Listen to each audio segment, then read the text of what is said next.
Хэрвээ би чамд Jeffrey Epstein гэж бидний мэдих тэр нэр хүндээ алдсан санхүүж үнэндээ эзээч жинхэнэ утгаараа байгаагүй. Харин бидний дэлхийг удирддаг гэж боддог хүмүүсийг хянах зорилготой Америкийн тагнуулын төв газрын болон Израилийн Моссадын ажиллагааны нүүр царай байсан гэвэл яах вэ? Тэр нас барснаас хойш 7 жил өнгөрсөн ч бид одоог хүртэл түүний тухай ярьсаар байна. Асуултууд нь улам л нэмэгдсээр байна. Ямар ч хариултгүйгээр. Жишээ нь Бруклинд коллеж хайсан нэг яаж дэлхийн хамгийн нэр нөлөө бүхий хүмүүсийн нэг болдог байна. Ямар ч тодорхой бизнесийн завгүйргүй хүн яаж тэрбум долларын амьдралыг санхүүжүүлдэг вэ? Яагаад хүчирхэг байгууллагууд болон олон 10 жил хамгаалсан бэ? Хамгийн чухал нь Jeffrey Epstein-ыг анханасаа хэн санхүүжүүлж, хэн ашиглаж ирсэн бэ? Учрыг нь ухаж харах тусам бид буруу асуулт асуугаад байгаа юм шиг санагддаг. Бид түүнийг зүгээр л гэмт хэрэгтэн санхүүч нийгмийн хүрээний хүн гэж ойлгохыг оролдсон. Гэхдээ тэр өөр зүйл байсан бол яах вэ? Түүний бүтээсэн зүйл дэлхийн хамгийн хүчирхэг хүмүүсийг компромат оруулах зорилготой байсан бол яг яаж түүний эзэнт гүрэн бий болсон механизмыг судлах үед нэг л сонин зүйл ил гарч эхэлдэг. Мөрөн тасарна. Тэгээд бидэнд мэдээлэгдснээс хавгүй илүү зүйл байгааг ойлгоно. Тэр оргил үедээ 600 сая долларын хөрөнгөтэй гэж тооцогддог байсан бөгөөд ийм амьдралыг хадгалахад жилд 40-60 сая доллар шаардлагатай. Америкийн нэгдсэн улсын Виржиний арлууд тэр хувийн 2 аралтай байсан. Little Saint James буюу 70 акр талбайтай. Үндсэн байшин, зочдын вилла, номын сан, кино театр, 70 ажилтны байр бүхий деваачин. Нөгөө нь Grey Saint James буюу 165 акр 18 сая доллараар авсан. Мөн Нью Мексикод 7500 акр хэмжээтэй Zorro Ranch байсан. Манхэттенээс том хувийн онгоц буух зурвастай. Палм Бичийн харш, Парис дахь байр. Бид мэдэхгүй өөр олон үйл хөдлөх хөрөнгөч бий. Манхэттенд 21,000 квадрат фут хэмжээтэй 7 давхар 40 өрөөтэй Нью-Йорк хотын хамгийн том хувийн орон сууцч байсан. Түүний үйлчлэгүүдэд Нобелийн шагналтууд, технологийн тэрбумтнууд, улс төрчид, алдартнууд цугладаг байв. Эдгээр нь зүгээр нэг уулзалт биш, хэдэн зуун мянган долларын үнэтэй хувийн тоогооч, ховор дарс, тансаг зугаа цэнгэл бүхий арга хэмжээнүүд байлаа. Тэр өөрчлөн тохируулсан Boeing 727 онгоцоор нисдэг Gulfstream 4 хувийн онгоцтой нисдэг тэрэг тансаг машинууд завтай байсан. 130 фунт урт Lady Ghislaine нэртэй даруул завж эзэмшдэг байв. Энэ бүхнийг харш онгоц ажилтнууд үйлчлэгүүд ганц хүний валютын арилжааны авьяасаар санхүүжүүлсэн гэж ярьдаг. Гэхдээ энд л асуудал эхэлнэ. Ийм их мөнгө бол заавал мөр үлдээн. Гэтэл шалгахад мухардалд орно.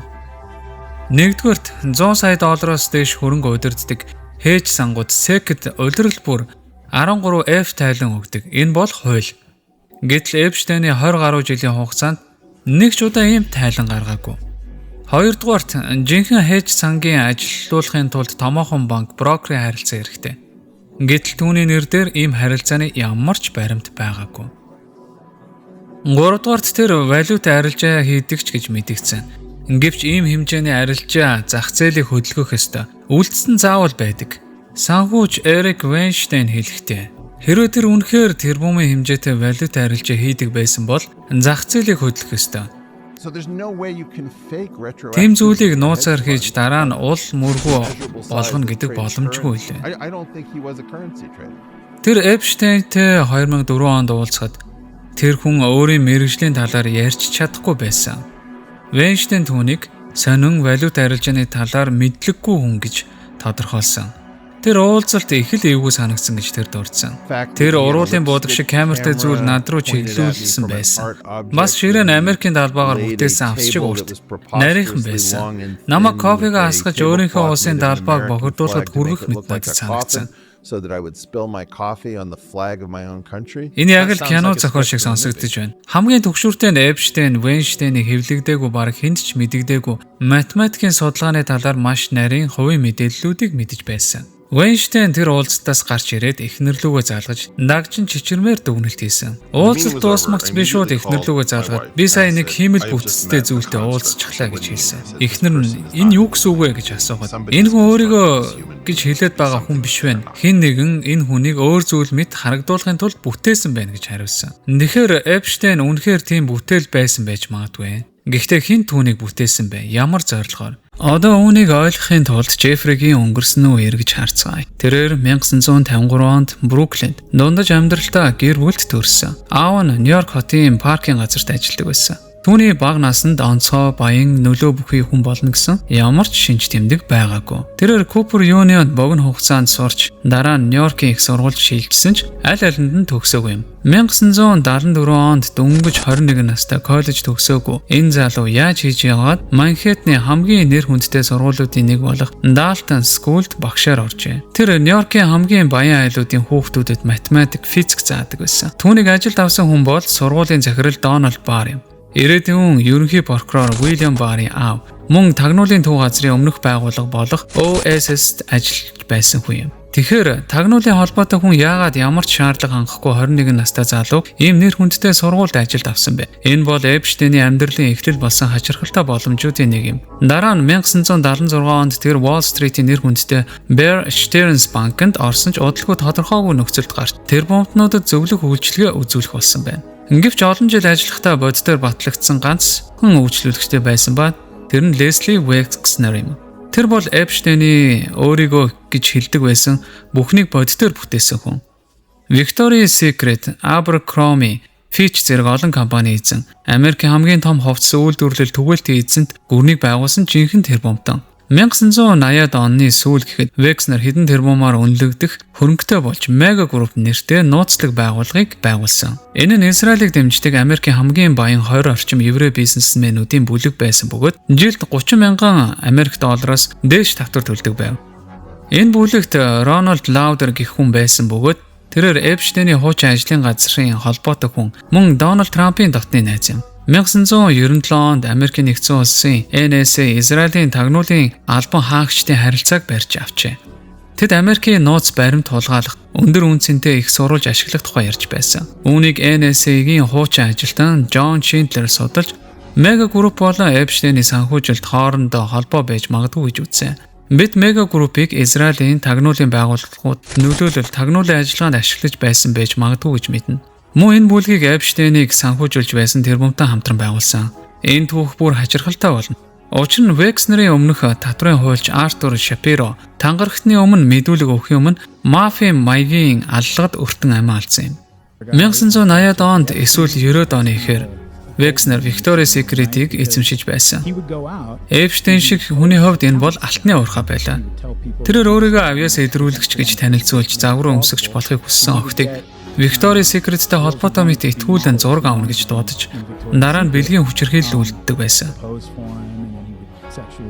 Ингээд бодоход ямар ч батлагдсан туршлагатай хүн Америкийн хамгийн амжилттай бизнесмэнүүдийн нэгийг яаж өөрийнхөө бүх зүйлд хяналтанд өгөхөд хүргэв. Өөрөөр хэлбэл энэ бүх нөхцөл байдлыг Эпштейнд хөрөнгө эрх мэдэл шилжүүлэхийн тулд зориуд зохион байгуулсан гэж хэлж болно. Такерийн хариу үйлдэл нь ямар ч эрүүл ухаантай хүний бодох зүйлийг илэрхийлсэн. Үнэхээр сонирхол татаж байна. Учир нь ийм хэмжээний компани байгуулсан хүмүүс бол жирийн хүмүүс биш. Тэд онцгой хүмүүс байдаг, сайн ч бай, муу ч бай. Тэрбум долларын бизнесийг босгоно гэдэг бол жирийн нэгэнтэй адилгүй гэсэн. Тэд бизнестэй сайн, болгоомжтой, ухаалаг байдаг. Тэд хизээч танихгүй хүнд бүх эрх мэдлээ зүгээр өгч чаддаггүй. Удалгүй Эпштейн Манхэттны хамгийн том хувийн орон сууцнд амьдрах болсон. 7 давхар 77 сая долларын үнэтэй арш. Энэ байшинг Wexner 1987 онд 13.2 сая доллараар худалдаа авсан ч 2011 онд Эпштейнд яг тэг доллараар шилжүүлсэн байдаг. Энэ бол ердөө 2 хүрэхгүй жил танилцсан ганц хүний санхүүжилтээр амьдарч буй тэрбумтны амьдрал байлаа. Хожим Wexner би бэлэглээгүй, харин тэр миний мөнгийг хулгайлсан гэж мэдгдсэн. Гэвч энэ үед Эпштейн ганцаараа энэ эзэнт гүрэнд босгоогүй.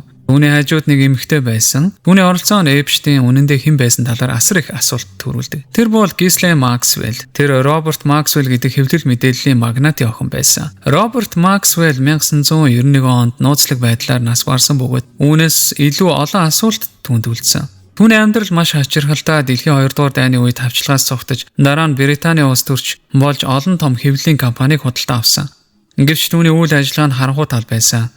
Mossad-ын ажилтан Ari Bane хэлснээр Maxwell олон 10 жилийн турш гурвалсан тагнуул байсан. M16, KGB, Mossad 3-ын төлөө зэрэг ажиллаж байсан. Тэрээр олон зуун сая долларын ашигтай ажиллагаа явуулахын зэрэгцээ дэлхийн засгийн газруудад асар их тагнуулын мэдээлэл хүргэж байсан. Энэ талаар их Британий гадаад хэргийн яам хүртэл хэлэлцэж томоохон сонингуудын гарчиг болж байжээ. Максвеллийн хамгийн том ажиллагаа нь Promise нэртэй програмтай холбоотой. Тэр өөрийн нэр нөлөө сүлжээг ашиглан Израилийн тагнуулын байгууллага Арын хаалга суулгасан програмыг дэлхийн 40 орчим улсын засгийн газар заарсан. Ингэснээр тэдгээр улс уг програмыг ашиглах бүрт Израилийн тагнуул бүх мэдээллийг нь харах боломжтой болсон. Максвелл охиныхаа нэрээр нэрсэн Lady Ghislaine хөлөг онгоцоор аялж байхдаа Атлантын далайд гинэт нас барсан байдалтай болтлоо. 3 өөр эмгэг судлаач үхлийн шалтгааныг тогтоож чадаагүй ч зүрхний чигдээс байж магадгүй гэж үзсэн. Түүнийг Израилийн төрийн оршуулгаар үзсэн бөгөөд ерөнхий сайд Ицхак Шамир Максвелл Израилийн төлөө хийсэн зүйлсийг бүрэн хэлж чадахгүй гэж мэдгдсэн. Эцгийнхээ үхлээс хэдхэн сарын дараа Ghislaine Нью-Йорк хот руу нүүж Джеффри Эпштейний хамгийн ойрын хүн болсон. 1980-ад онд Эпштейнтэй хамт ажиллаж байсан Стивен Хоффенберг, Роберт Максвелл охиноо Эпштейн танилцуулсан гэж мэдэгддэг. Энэ бүхэн Эпштейн Векснерийн санхүү хяналтандаа авсан жилдээ давхцаж байгаа нь маш их с 'ижигтэй. Ингээд олон улсын тагнуулын орчинд өссөн эмэгтэй Америкийн хамгийн нууцлаг тэрбумдны нийгмийн харилцааг удирдах болсон. Тайз бэлэн болсон. Эпштейний эрх мэдэл өсгийн хэрээр түүний ямар зорилгоор ашиглаж байсан хүрээч дэлсэн. Одоо хамгийн их асуулт дагуулсан сэдв рүү орцгоё. Тэр тансаг үдшилгүүд дээр үнэндээ юу хийж байсан бэ? Тэдгээр Эпштейнд ямар ашиг өгч байсан бэ? Эйнштейний сүлжээний төв Эпштейний арал Карибын тэнгисийн 78 акр деважин Пуэрто Рикогоос зүүн тийш 40 милийн зайд байрладаг. Тэнд очисон батлагдсан хүмүүсийн жагсаалтанд орчин үеийн хамгийн алдартай нэр нөлөө бүхий хүмүүс багтдаг. Билл Клинтон, Дональд Трамп, Принц Эндрю, Жорж Мичел, Джон Гленн, Кевин Спейси, Крис Такер мөн Стивен Хокинг хүртэл. Эдгээрийг Эпштейний нисгэгч Ларри Вискоски Ghislaine Maxwell-ийн шүүхтээр баталсан. Гэхдээ зүгээр очино гэмт хэрэг гэсэн үг биш. Гэвч үйлчлүүлэгчдийн жагсаалт гэж яригддаг зүйл бий. Эпштейний илүү онцгой харилцаатай хүмүүсийн тухай мэдээлэл агуулсан гэх. Арлын жинхэнэ зорилго одоо нэлээд тодорхой болсон. Ялангуяа тэнд байсан өөр нэг зүйлээс болж олон мянган камер Ghislaine Maxwell-ийн найзуудад хэлж байсан гэх мэдээллээр Эпштейний бүх эдлэн газрууд өргөн хүрээний хяналтын системтэй байсан. Энэ нь даатгал мэт хүмүүсийн нэр төрд халтай үйлдэлүүдийг бичиж авах зорилготой. Сүүлийн жилүүдэд эдгээр үйлдэлүүд нь юу байсан талаар илүү дэлгэрэнгүй мэдээллүүд гарч ирсэн. Эпштейний хамгийн алдартай хохирогчдын нэг Виржина өөрийг нь арал руу одлон удаа нисгэж тэнд Эпштейний нөлөө бүхий танилуудад хуваалцаж байсан гэж мэдүүлсэн.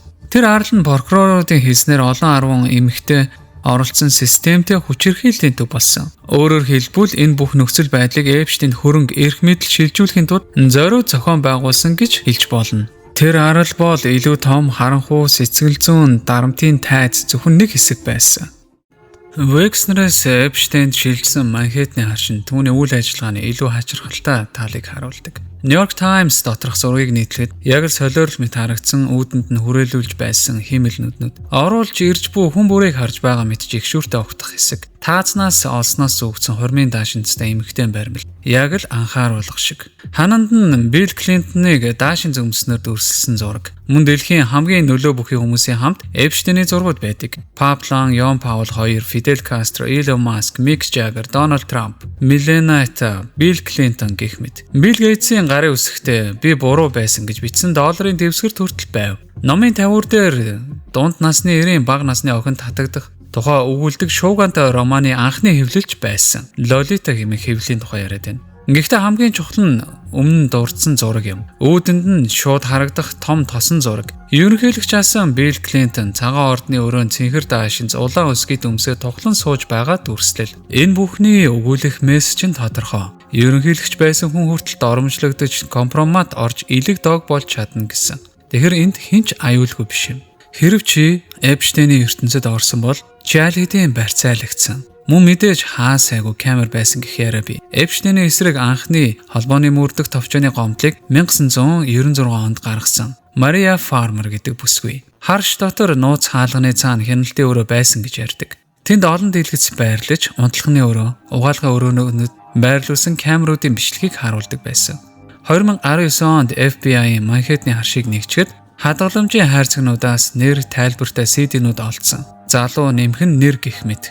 Эдгээр нь системтэй хүчирхийллийн нотлох баримтуудыг эмх зэгстэй хадгалсан байж болзошгүй юм. Саяхны Joe Rogan-ы подкаст дээр тэрээр хуучин тагнуулын төв газрын ажилтан Майк Беккерт ийм зүйлдээ таарч байсан эсхийг асуусан юм. Эпштейний энэ бүх зүйлд нууц камер байгаагүй гэж бодож байна уу? Хариулт нь 100% хинч оролцсон бай, Мосадч бай, өөр байгуулагч бай. Энэ бол мэдээлэл цуглуулах ажиллагаа. Би зүгээр таамаглаж байна. Гэхдээ тэр байшинд хаа сайгүй нууц камерууд байсан. Гэхдээ байдал үүнээс ч доор. Хийсэн тохиролцоон нэрэнд дурддагдаагүй хамсаатнууд хүртэл дархан ирэх олгосон, өөрөөр хэлбэл Эпштейний бүх сүлжээг хамгаалсан байж болзошгүй. Мөн энэ бүхнийг хохирогчдоос нууцлсан холбооны хууль зөрчсөн хэрэг байсан. Прокурор Акостас яагаад ийм шийдвэр гаргасныг асуухад надад Эпштейн тагнуулын байгууллагатай холбоотой оролдох хэрэггүй гэж хэлсэн гэж тэр хариулсан юм. Өөрөөр хэлбэл энэ хэрэг түүний төвшнөөс давсан байсан. Үүнээс болж олон хүн Эпштейнийг хүчирхэг, хүчин хамгаалж байсан гэж дүгнэдэг. Энэ бүхнийг харахад Эпштейний үйл ажиллагааг үргэлжлүүлэхийн тулд нөхцөл байдлыг зориуд удирдах байсан мэт санагдана. 10 жилийн дараа Эпштейн дахин баривчлагдсан. Энэ удаад сүүлчийн удаа ялан 45 жил хүртэлх хорих боломжтой ноцтой хэрэг байв. Ингээд бүх үнэн ил гарч эхэлсэн.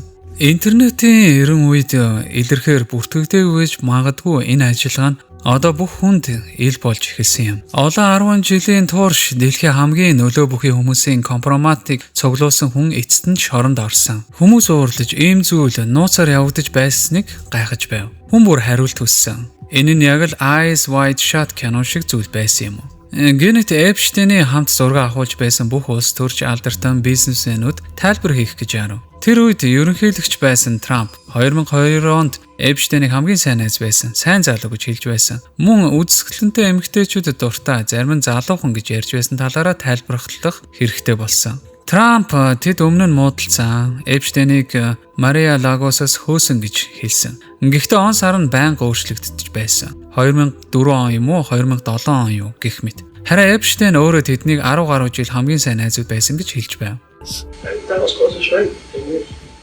Билл Клинтоны баг сандран тэр Эпштейний 10 гаруй жил холбоогүй юу ч мэдгүй гэж мэдэгдсэн. Принц Эндрю BBC-д өгсөн ярилцлагада хааны гэр бүлийнхэн түүхэнд хамгийн муу ярилцлагуудын нэг болсон гэж дүгнэдэг. Тэр өөрийгөө Виржиниатай уулзаж байснаа санахгүй хөлс гардгүй өвчтөө гэж тайлбарсан. Зураг байхад хүртэл тэгж тайлбарлаж байгаа. Энэ үед Эпштейний санхүүгийн нууц ч гэсэн задарч эхэлсэн юм. Ил болсон зүйлс нь жинхэнэ санхүүч хүнийхтэй огт төстэй байсангүй. JP Morgan банк 15 жилийн турш түүний гол банк байсан. Дотоод баримтуудаас дуртахад 2006 оноос хойш асуудал байгааг мэдэж байсан. Сар бүр асар их мөнгө гаргаж тэр бомтны амьдралаа санхүүжүүлдэг байсан юм.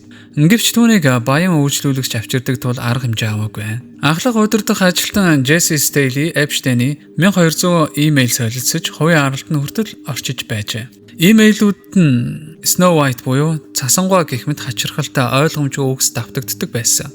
Саяхан нэг өмгөөлөгч Эпштейнийг JP Morgan-тай хийж байсан бүх бизнес болон хүний намаа байсан гэж мэдэгдсэн. Сенатор Рон Вайд нь 3 жил судалж зөвхөн нэг дансаар 4725 гүйлгээ нийт 1.1 тэрбум доллар урсан гэж тогтоосон. Түүний хэлснээр зарим төлбөр хориг тавигдсан Оросын банкудтай холбоотой байсан.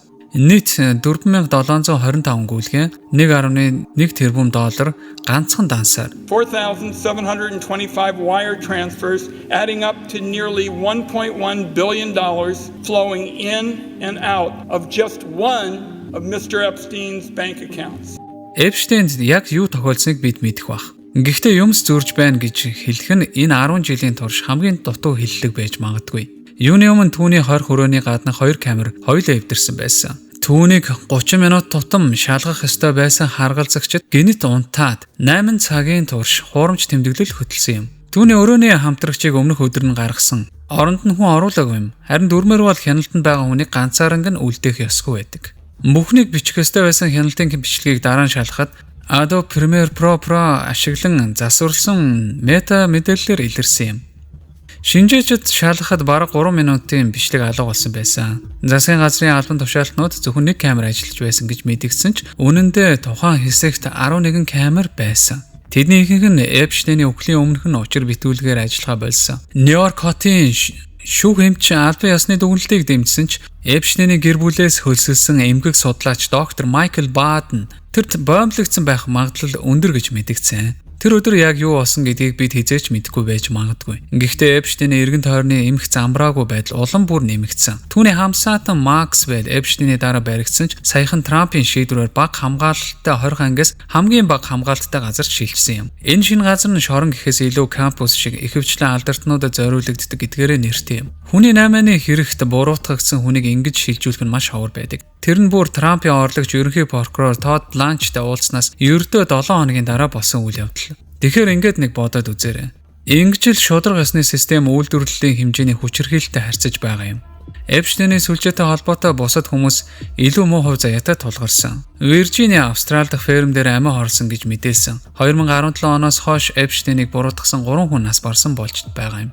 Наад зах нь 22 хүн с ижигтэй нөхцөлд нас барсан. Тэдний дунд Стивен Хоффенберг байсан. 1980-ад оноос хойш Эпштейнийг мэддэг сүүлчийн хүн. Тэр Эпштейний үйл ажиллагааг үндэсний аюулгүй байдалтай холбоотой шахалт нөлөөллийн 8 мэдээллийн солилцоо бүхий маш аюултай түвшний зүйл гэж тодорхойлсон. Тэр FBI буюу холбооны мөрдөх товчтой хамтран ажиллаж байхдаа байгалийн шалтгаанаар нас барсан. Энэ хооронд Трамп цагаан ордон дахин ирж Эпштейний бүх файлыг ил болгоно гэж амласан. Гэвч энэ хэрэг Америкийн улс төрийн талуудын хооронд шийддэг бөмбөг мэт болсон. Холбооны мөрдөх товчооны дарга Кэш Патол Joy Rogan-д орож бичлэгүүд үнэхээр с ижигтэй зүйл байгаагүй. Би өөрөө бүгдийг шалгасан гэж хэлсэн. Тэгэд бүгдээрээ Марти гэсэн байр суурь илэрхийлж байгаа юм. 15 жилийн турш хүмүүс бодит биш зүйл зохиож байна. Тэр бичлэгүүд хаана байна? Хэрвээ байсан бол би өгөхгүй гэж бодож байна уу гэж хэлсэн байгаа юм. Мөн хууль зүйн яам эцсийн цохилт өгөхийг оролцсон. Ямар ч үйлчлүүлэгчдийн жагсаалт байхгүй, ямар ч шахалтын нотлохоо байхгүй. Нэмэлт файл гаргах шаардлагагүй гэж дүгнсэн. Албан ёсоор нэг өсөндөө хэрэг хаагдсан гэж үзэж байгаа юм. Ядаж тэд ингэж итгүүлэхийг хүсэж байна. Ингээд бид 6 жилийн дараа ихэнд тавьж байсан асуултуудаа дахин асуусаар байна. Бруклинд коллеж төгсөөгүй хүн яаж дэлхийн хамгийн холбоо сүлжээтэй хүмүүсийн нэг болдог вэ? Ямар ч бодит бизнесгүй хүн яаж тэрбум долларын амьдралыг санхүүжүүлдэг вэ? Яагаад хүчирхэг байгууллагууд түүнийг олон 10 жил хамгаалсан юм? Эпштейний мэдээлэл цуглуулах ажиллагаа бол Америк нэгдсэн улс болон Израилийн засгийн газрын хамгийн дээд түвшинд хүрсэн байж магадгүй. 2013 оноос 2017 оны хооронд Израилийн ерөнхий сайд асан Эхуд Барак Джеффри Эпштейнтэй 30 удаа уулзсан. Зөвхөн 2015-аас 2016 онд сар бүр уулзаж байсан. Барак бол жирийн улс төрч биш. Израилийн цэргийн тагнуулын дарга хүн байсан. 2015 онд Барак Эпштейн 2 Карби нэртэй компани байгуулсан. Энэ нь 911 дуудлагын төвүүдэд зориулсан програм зардаг. Эхэндээ гэмгүй мэт дуудлага өгсөн хүний камер байршил мэдээллийг засгийн газрын сангаас шалгах боломж олгодог юм. Гэвч мөрдөн сурвалжлагч Дерек Купер Такер Карлсон тайлбарлахдаа Эпштейн энэ компанид анхны санхүүжилтийг өгсөн. Барак Израилийн Unit 8200 NSA-тэй төстөө нэгжийн хуучин ажилтнуудтай хамт байгуулсан юм. Карбин компани удирдлагын баг бүхэлдээ Израилийн тагнуулын байгууллагын хуучин ажилтнуудаас бүрддэг. Компанийн гүйцэтгэх захирал хүртэл Unit 8200-д ажиллаж байсан. Өөрөөр хэлбэл Израилийн NSA гэж хэлж болно. Хамтран үүсгэн байгуулагч нь мөн адил тэр нэгжид ажиллаж байсан бөгөөд дараа нь хуучин Mossad-ийн агентуудаар дүүрсэн хувийн тагнуулын компани болох Black Cube-д ажилласан. Гэхдээ Америкийн холбоосууд ч мөн адил гүнзгий. Carbon компани удирдах зөвлөлд Америк нэгдсэн улсын дотоодын аюулгүй байдал сайд асан Michael Chertoff багтдаг. Мөн Palantir-ыг үүсгэн байгуулагч Peter Thiel томоохон хөрөнгө оруулагч юм. Энэ бүхэн илүү том хэв маягтай нийцэж байна. Анх Эпштейний санхүүжүүлсэн мега групп нь Америк нэгдсэн улсын тагнуулын байгууллагуудтай холбоотой хүмүүсээр дүүрэн байсан. Рональд Лаудер Батлан хамгаалах яамны орлогч туслах сайдаар ажиллаж байсан бөгөөд Америк нэгдсэн улсын тагнуулын төв газар болон зохион байгуулалтын гэмт хэрэгтэй холбоотой хуульч Рон Койнт ойр байсан. Тэр нь мөн Дональд Трампын ментор байсан хүн юм. Энэ бүхэн танил сонсогдож байна уу? Гурвалсан тагнуул Роберт Максвелл гадаад төрхөөрөө энгийн мэт боловч дотроо нууц арын хаалгатай програм тарааж байсан гэсэн. Одоо харин Эпштейн Америкийн яаралтай тусламжийн системд нэвтрэх програмд хөрөнгө оруулж байна. Гүнзгий төрийн дэмжлэгтэй тагнуулын ажилтнуудын удирдлагад ор. Энэ нь 1990 онд усан онгоц дээр нас барсан Максвеллтэй маш сонирхолтойгоор төстэй юм. Хятадын засгийн газар хүртэл Карбин төстэй апыг өргөн хүрээний хяналтанд ашигладаг юм. Тэгэхээр энэ бүхний зорилго нь Америкийн дэд бүтцэд тагнуулын хэрэгслийг шууд суулгах байсан байж магадгүй. Одоо бид олж мэдсэн зүйлсээ нэгтгэж бодъё. Ямар ч тодорхой их үүсэргүй асар их мөнгө, олон засгийн захиргааны туршид ял шийтгэлээс системээс хамгаалагдсан байдал, нарийн зохион байгуулалтын хяналтын сүлжээ, дэлхийн хамгийн нөлөө бүхий хүмүүсийг шахалтанд оруулах зорилтод ажиллагаа. Тэр хэрэгцээгүй болоход байгууллагуудын хариу үйлдэл, түүнтэй холбоотой хүмүүсийн учир битүүлэг аллах, нас барах явдлууд, хохирогчдын өхлүүдийг нэмбүүл энэ бол ганц этгээдийн хийсэн зүйл биш.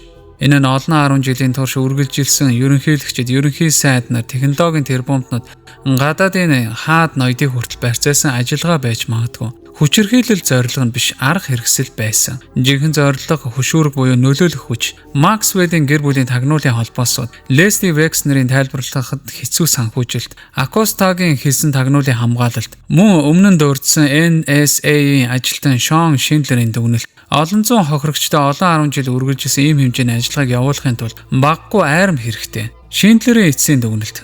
Эпштейний хүрээллийн гол сүм нь нууц тагнуулын ажиллагаа байсан. Баян эрх мэдэлтэй хүмүүсийг компромат цуглуулж дарамтлах зорилготой. Шиндлер бол тагнуул, академийн салбарт өндөр нэр хүндтэй хүн. Гэтэл ийм тесрэх дүгнэлт ердөө нэг Substack нийтлэлд үлдэж, томоохон хэвлүүд бараг мэдээлээгүй.